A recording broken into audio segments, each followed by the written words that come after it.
Very good. Yes. How are you feeling today? I'm feeling good. Were you surprised by the margin of your victory?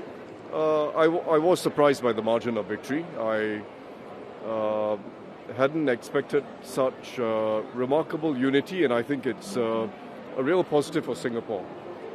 In fact, walking around today, several hawker centres, although people were congratulating me, I was actually congratulating them. Congratulating them for just that sense of unity that Singaporeans want. It would otherwise not have been possible for me to have had that margin. And I do believe very strongly that it is an expression of hope, an expression of the desire for an optimistic future, and an expression of wanting to work together, including in new ways, in society, with government, civil society, just wanting to work together in new ways to develop a culture of respect, to help Singapore stand tall in the world, even as a small country, and of course to make sure that we have sound financial governance. So I think Singaporeans have been very sensible in the way they voted, and I think we all have to congratulate ourselves. It's really not congratulating me, but congratulating ourselves for this vote in our future. Mr. Tharman, you have been holding a lot of important international appointments. Yes. Now with your presidency starting in 2 weeks' time, so how do you intend to keep more? I will have to review them and also go with the advice of Cabinet as to what's in Singapore's interest. Some of them are clearly in Singapore's interests. Some are midstream and it's good to carry on. So that's something to be evaluated. But I've, from the very start, stated that it's a plus for Singapore that I come with some international standing and networks around the world, which we should try to use. Tharman, what are some of your plans when you enter office? Do you have any concrete plans you're taking office? Well, let's wait for me to take office first. I'm looking forward to meeting President Halimah in the first instance and getting advice from her. She has served Singapore remarkably well. I admire her equanimity, her poise, and the dignity with which she's held the presidency. And one of the first things I want to do is to sit down with her and get her thoughts and advice, or coming from the last 6 years. I'm not going to rush the process, but I'm very serious about wanting to fulfill the mandate that's been given to me by the people. What are your plans from now till 14th September? Are you going to meet any other groups, or are there any other things on your to-do list before you take office? I haven't honestly had a lot of time to think about my plans in the next 2 weeks. I've been focused very much on trying my very best in this election campaign and building on, of course, everything I've been doing before that. So I haven't thought very hard about my day-to-day schedule for the next 2 weeks, but I'm certainly looking forward to it. Looking forward first to attending the ceremony to mark President Halimah's end of term on the 13th, and then on the 14th, of course, when I'm sworn in. It's been a very smooth process, and I think there'll be a lot of lessons coming out of yesterday's vote.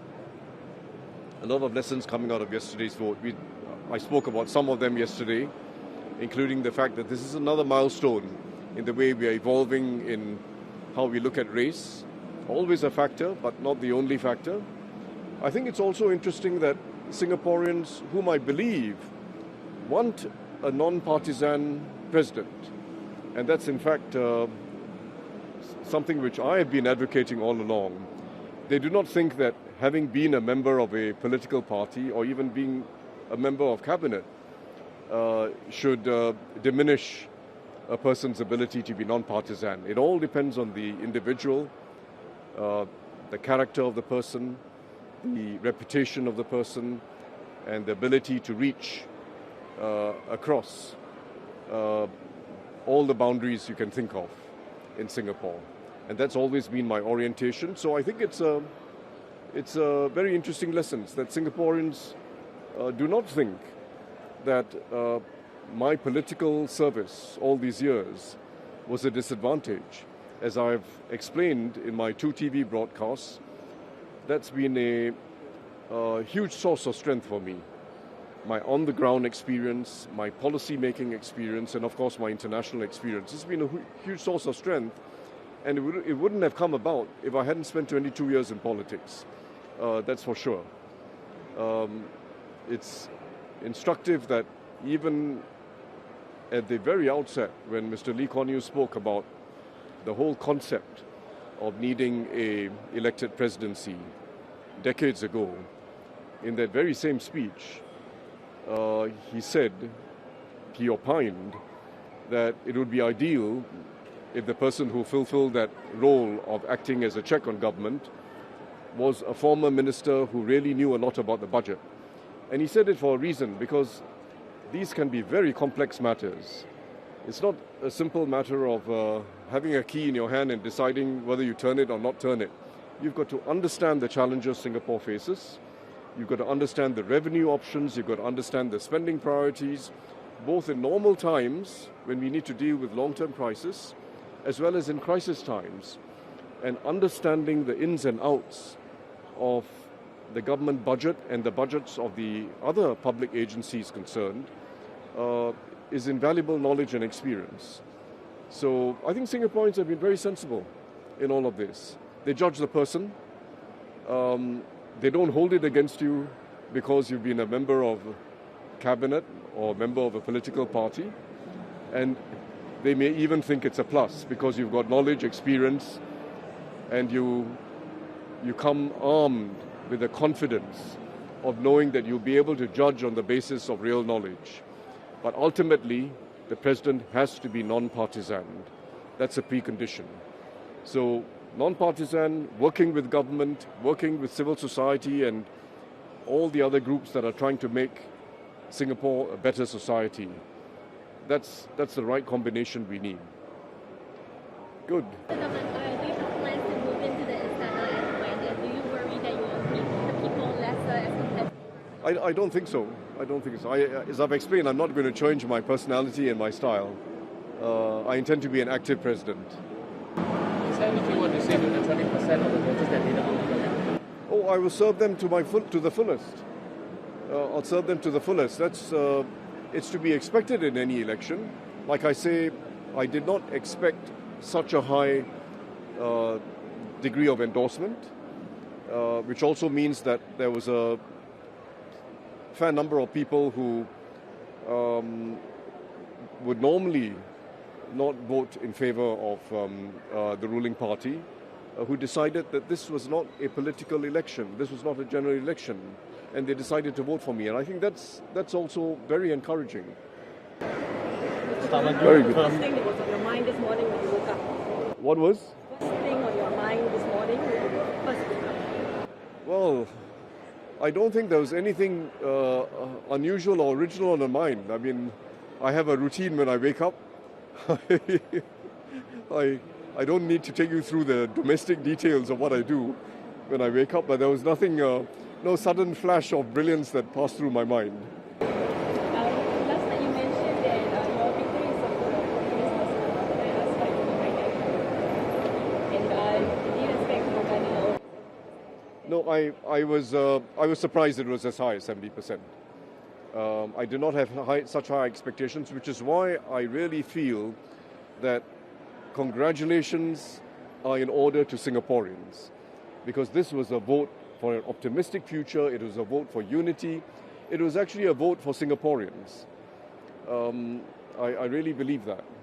Mr. Tharman, have you spoken to Mr. Tan Kim Lian's Yes, I mean, I spoke, in fact, I called up Mr. Ng Kok Song before I spoke to the media yesterday. In fact, the moment I got the results based on the sample numbers, I spoke to Mr. Ng Kok Song. I tried to get Mr. Tan Kim Lian, but his number was busy.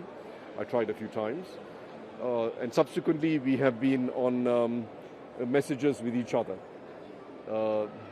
We have been on very convivial messages with each other. Tharman, in your next term of presidency, you're expected to oversee transition leadership in the ruling party because the election will come up in 2025. How do you see the role of the president in this transition? Well, I've spoken about that before because that was also one of the reasons why I decided to put myself forward for the presidential elections. I feel we're going through a very important transition.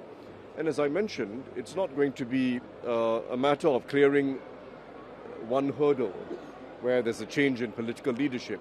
It's actually a new era that we've entered. Singapore society is changing, Singapore politics is changing, and I think the relationship between the President and the Prime Minister, the new Prime Minister, should be a constructive one. And I believe we can make that work. We can make that work. It's a relationship of trust. It'll be a different relationship from before because we're no longer cabinet colleagues. But it'll be a relationship of trust and mutual respect. As you know, I have a high regard for him. And I believe that we will have a very constructive relationship. And you have to remember, as I've said before as well, that when it comes to the international role of the government, the President has to work together with government. The President is not a solo operator. The President represents Singapore, and it's critical that the President and the government have good relations and are working on as one. For Mr. Tharman, so what do you think worked with your campaign or your strategy? Well, I did what I've always been doing, which is interacting with people in my usual way, not changing my personality, not changing who I was. I did run on the fact that I had a track record for a long time that was well known, not just in Jurong but outside. I had a traditional strategy, if you like. I did learn a fair bit about the social media as someone who was a complete novice before this campaign. I mean, a complete novice, I would say, and I became quite active at it. But I don't think it was any one thing.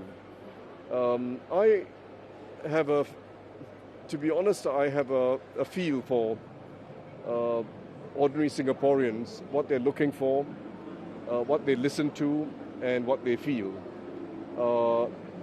And that has helped me in all my interactions and in my style of campaigning. I do not like a style of frenzy during 9 days. I prefer to just make it a continuation of what I've always been. And you've got to be authentic to yourself. So that's all I could say, really. Okay, I think we're good, guys. Thank you. Thank you very much for your patience. Thank you.